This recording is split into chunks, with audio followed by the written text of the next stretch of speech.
Hola a todos y bienvenidos a este nuevo video. Esta vez hablaremos de un espectro verdaderamente siniestro y enigmático que forma parte del universo del Conjuro. Se trata del barquero Ode Ferryman, una entidad que tuvo una aparición breve en la película de Annabelle vuelve a casa de 2019, pero se ha convertido rápidamente en uno de los personajes favoritos de los fanáticos. Su estética aterradora, basada en la leyenda griega de Caronte, y su papel como un ente que reclama las almas de quienes no pagan su peaje, lo han consagrado como uno de los espíritus más memorables, el cual Ed y Lorraine Warren han enfrentado.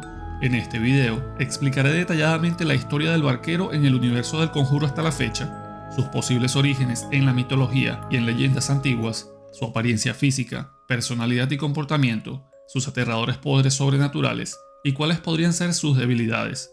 También abarcaré los vínculos entre este espectro y la muñeca Annabelle, así como la dinámica que lo relaciona con los otros entes que aparecen en Annabelle vuelve a casa. Como ya mencioné antes, el barquero es un ente maligno que se presentó en la tercera película de Annabelle, estrenada en 2019. Aunque no es el villano principal, pues la historia gira en torno a la muñeca y al demonio Malthus, el barquero desempeña un papel destacado como uno de los espíritus secundarios que se desatan cuando la vitrina que encierra a Annabelle queda abierta. Mary Ellen, la niñera de Judy Warren, y la amiga de esta, Daniela, se ven atrapadas en una noche de terror luego de que Daniela, por curiosidad, entrara al Museo de los Artefactos Malditos de los Warrens. Ahí, Daniela toca distintos objetos en un intento desesperado por contactar a su padre fallecido, y sin querer, libera la influencia de la muñeca. Annabelle, ya sin su prisión de cristal, despierta a otros espectros, entre ellos el barquero, el cual comienza a perseguir y atormentar a Mary Ellen y a Daniela, dejándoles ver destellos y apariciones de sus víctimas anteriores. Se nos sugiere que este ente se alimenta de las almas de sus presas y las colecciona como pago, y a lo largo de la película descubrimos que coloca monedas en los ojos de quienes ataca. La historia, pese a ser breve, deja entrever que el barquero tiene un trasfondo mucho más denso y letal que lo que se ve a primera vista. Este ente no es solo un espectro al que se enfrentan Mary Ellen y Daniela por casualidad. Ed y Lorraine Warren, en el marco ficticio de la saga, habían recopilado testimonios y evidencias de múltiples casos de víctimas que presentaban un patrón muy particular. En los reportes policiales, los cadáveres eran hallados sin ojos y con dos monedas antiguas colocadas en sus cuencas. A veces eran monedas de distintos orígenes, lo que sugería que el ente se manifestaba en varios países. De acuerdo con los archivos que se ven en la película, hubo una joven que comenzó a soñar con una figura encorvada que le exigía un pago para no llevársela. Esa chica, en un inicio no prestó atención a los sueños, pero poco después empezó a percibir ruidos de monedas cayendo por los pasillos de su casa. Finalmente, sus padres la hallaron muerta, sin ojos y con monedas antiguas donde antes estaban estos. Al investigar el caso, los Warren concluyeron que estaban frente a algo mucho más siniestro de lo que parecía. Desde un primer momento, sospecharon que se trataba de un demonio con un propósito muy específico: actuar como un cobrador de almas, reclamando el pago de quienes no habían saldado su deuda con la muerte. Tras algunos encuentros con este ente, los Warren lograron quedarse con un par de monedas relacionadas con uno de los homicidios. Se cree que tales monedas estaban impregnadas de la energía maligna del barquero y por ello podían actuar como puerta o vínculo para que la entidad se manifestara en el mundo de los vivos. Una vez que quedaron en poder de los Warren, estas monedas fueron bendecidas y finalmente se almacenaron en un compartimiento especial dentro de su museo. Allí, supuestamente el ente quedaría en reposo, incapaz de poseer o atraer a más víctimas. Sin embargo, el terror renace cuando Daniela Ríos, atormentada por la culpa de la muerte de su padre, decide husmear en la colección de objetos malditos de los Warren. Su intención original era contactar con el espíritu de su padre, con la esperanza de disculparse o al menos hallar consuelo. Sin embargo, en su desesperación, ella toca y mueve diversos artefactos oscuros, incluyendo las monedas del barquero. Como si fuera poco, también abre la vitrina de Annabelle. Esta muñeca, junto con su demonio Malthus, funciona como un imán o faro que despierta a los otros espíritus que rondan en torno a los objetos malditos de la casa. Así, el barquero aprovecha esta oportunidad, se fortalece y empieza a aterrorizar la vivienda.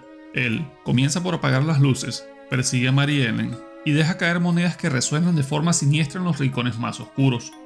Una de las secuencias más escalofriantes ocurre cuando Mary Ellen, tras escuchar una grabadora que repite entrevistas de víctimas, ve aparecer detrás de ella a varios espectros con monedas en los ojos.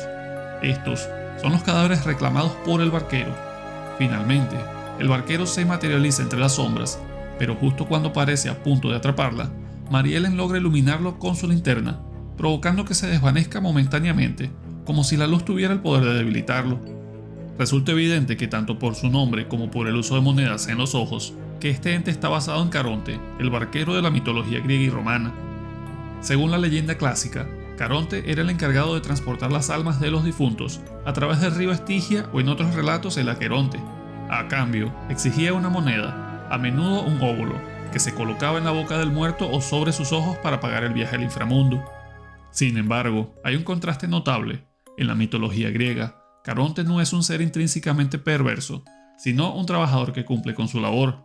En el universo del Conjuro, el barquero es francamente malvado, básicamente un espectro maligno y se complace en atormentar a los vivos. En lugar de transportar a las almas de un lado a otro con cierta neutralidad, él busca poseerlas, arrebatándole los ojos y dejándole las monedas a modo de trofeo macabro. James Wan y Gary Dauberman se inspiraron en la imagen e iconografía de Caronte, pero le otorgaron este giro tétrico y sádico para la saga. Por otro lado, no solo la mitología griega presenta a un barquero de almas. En Egipto se contaba con la creencia de que los muertos debían cruzar un río para llegar a la otra vida.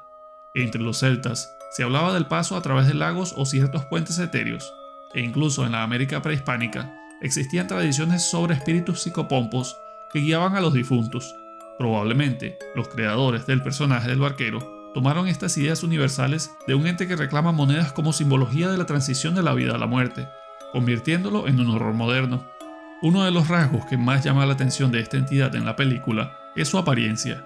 Aunque no lo vemos demasiadas veces de forma clara, cada una de sus apariciones está cuidadosamente diseñada para dejar una impresión duradera en el espectador. En primer lugar, están sus ropajes oscuros y desgastados.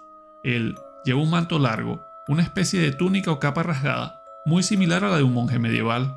En segundo lugar, destacan las sombras profundas en su rostro.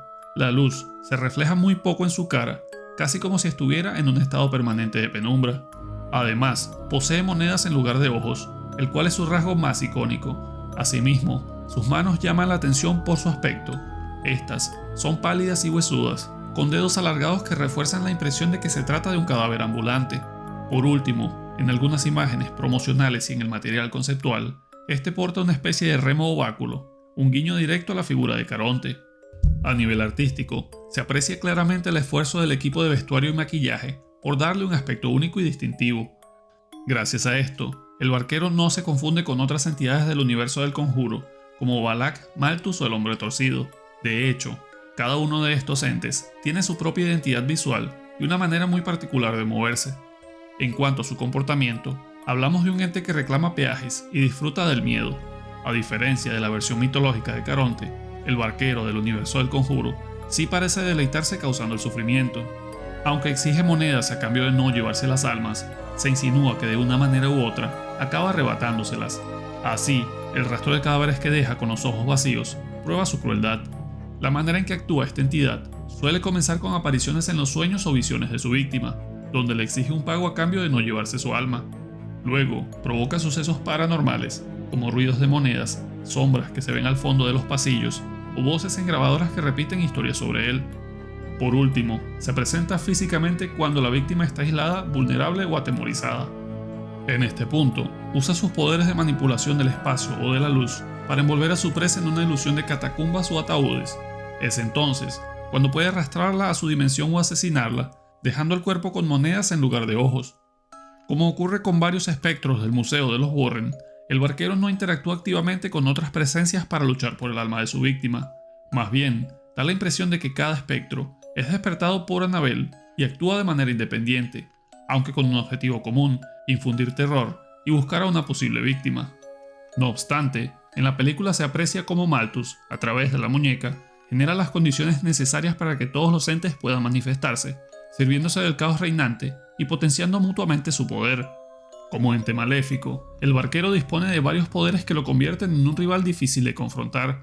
En primer lugar, destaca su habilidad de teletransportación o aparición súbita, ya que puede manifestarse en cualquier rincón oscuro, emerger detrás de su víctima o surgir de la nada sin previo aviso. Además, posee la capacidad de volverse invisible o camuflarse, ya que rara vez se le ve con claridad.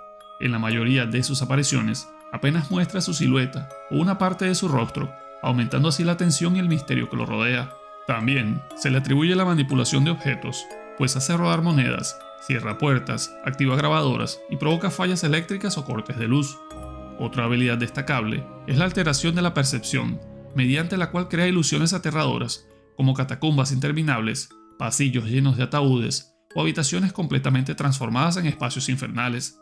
Adicionalmente, el barquero es capaz de llevar a las personas hacia su reino, un espacio que parece vinculado estrechamente con la muerte y la oscuridad eterna. A partir de estos poderes, la entidad se alimenta del miedo de sus víctimas, debilitándolas psicológicamente hasta dejarlas indefensas, y en su conjunto, estas habilidades le otorgan una aura de invulnerabilidad. Al igual que ocurre con Balak, los ataques físicos convencionales no parecen afectarle. Él no puede ser herido ni detenido mediante armas comunes. En la película, uno de los pocos momentos en que Mary Ellen logra liberarse temporalmente del barquero ocurre cuando le apunta directamente con una linterna. La entidad se ve obligada a retroceder o desvanecerse, lo que sugiere que la luz intensa y directa podría debilitarlo o desorientarlo. Sin embargo, la película no aclara si esto es una vulnerabilidad real o simplemente un efecto momentáneo, dejando abierta la posibilidad de que la luz sea su única debilidad conocida hasta ahora. Como en la mayor parte de la saga del Conjuro, sellar el objeto maldito o la fuente de la entidad, en este caso las monedas y la misma influencia de Annabelle, resulta ser la clave para contenerla. Al encerrar de nuevo a Annabelle en su vitrina, las emanaciones malignas del demonio Malthus cesan y por ende los espíritus asociados a la muñeca, incluido el barquero, dejan de manifestarse. A pesar de esto, existen varias teorías de los fanáticos que apuntan a que objetos sagrados, oraciones o rituales católicos podrían tener eficacia contra él. Sin embargo, esto no se ve en la pantalla y no hay una escena donde lo enfrenten con un crucifijo con agua bendita. Lo que sí se sabe es que el museo de los Warrens está repleto de protecciones espirituales que en conjunto sirven para mantener a raya cada uno de los entes. En este punto, es interesante notar que DC Comics, en su sello DC Horror, publicó algunos relatos relacionados con el universo del Conjuro. Uno de ellos narra la historia de un hombre que, siendo un niño, osó robar la moneda del ataúd de un difunto, justo la pieza destinada al barquero. Este acto provocó que a lo largo de su vida, todos sus seres queridos fuesen muriendo de formas trágicas, pues el barquero no le perdonaba su falta. Cuando al fin el hombre logra encontrar la moneda para devolverla y redimir su culpa, descubre que fue derretida. El relato culmina con el barquero apareciendo y llevándoselo, pues jamás recibió su pago. Este cómic profundiza en la idea de que basta una sola transgresión para sufrir la persecución implacable de este espíritu. En la película, vemos que ocurre algo similar. Quienes entran en contacto con las monedas o las roban son blancos de la furia del barquero. James Wan, productor y creador del Conjuro Verso, y Gary Doberman, guionista y director de Annabelle Vuelve a Casa, comentaron en entrevistas que buscaban introducir nuevos espectros que en un futuro pudieran expandir la saga. Al personaje del barquero lo consideraron particularmente interesante porque, según Wan, cuando era adolescente, vio fotografías de difuntos con monedas en sus ojos y sintió un escalofrío muy profundo. Ese elemento visual se le quedó grabado y supo que tarde o temprano lo usaría para una película de terror. Con esto en mente, el equipo de diseño conceptual jugó con varias posibilidades para la fisionomía del barquero. En algunas, iba a lucir más esquelético, en otras, se inspiraron directamente en el Grim Reaper. Finalmente, acordaron mezclar las imágenes de Caronte con la estética del siglo XIX, cubriendo al ente con ropa vieja y sucia, y pegando monedas antiguas a su pecho, sus muñecas y su rostro. Alexander Ward fue quien lo encarnó, moviéndose de forma lenta y casi antinatural, para dar esa sensación de un ente que no camina al igual que los humanos. El resultado fue uno de los espectros secundarios más memorables de la película. Pese a lo interesante que resulta, el barquero no reaparece en El Conjuro 3 El Diablo me obligó a hacerlo, ni en otros spin-offs ya estrenados. Muchos fans especulan que en alguna próxima secuela o precuela podrían explorar más a fondo la historia de este ente, dándole un rol principal, similar al que tuvo la monja tras su breve aparición en El Conjuro 2. Se habla de la posibilidad de una película titulada The Ferryman, o de un cameo más extenso, si algún proyecto retoma la historia del Museo de los Warren. De hecho, James Wan había mencionado en alguna entrevista su interés en realizar películas independientes con cada espectro destacado de la saga, como El Hombre Torcido, pero esos planes no siempre se concretan, así que hasta la fecha, no hay confirmación oficial de un spin-off exclusivo para el barquero. Al final, lo que sabemos con certeza es que la franquicia deja abiertos los caminos para nuevas historias y encuentros. El barquero permanece en el Museo de los Warren, latente, esperando a que alguien más cometa el error de entrar y manosear sus monedas malditas. Así, terminamos con este video sobre el barquero del Conjuro. Espero que hayas disfrutado de este video, y si fue así, no olvides dejar tu like, compartirlo en tus redes para apoyar al canal y suscribirte para no perderte ninguno de los próximos contenidos que tengo preparados sobre el universo del conjuro. Hasta la próxima, y recuerda, si alguna vez escuchas monedas caer en una habitación oscura, tal vez sea mejor no investigar, podría ser el barquero reclamando su peaje. Nos vemos en el siguiente video. Hey, aún no te vayas. Si te gustó mi video, me gustaría recomendarte este video, o este otro video que está muy interesante.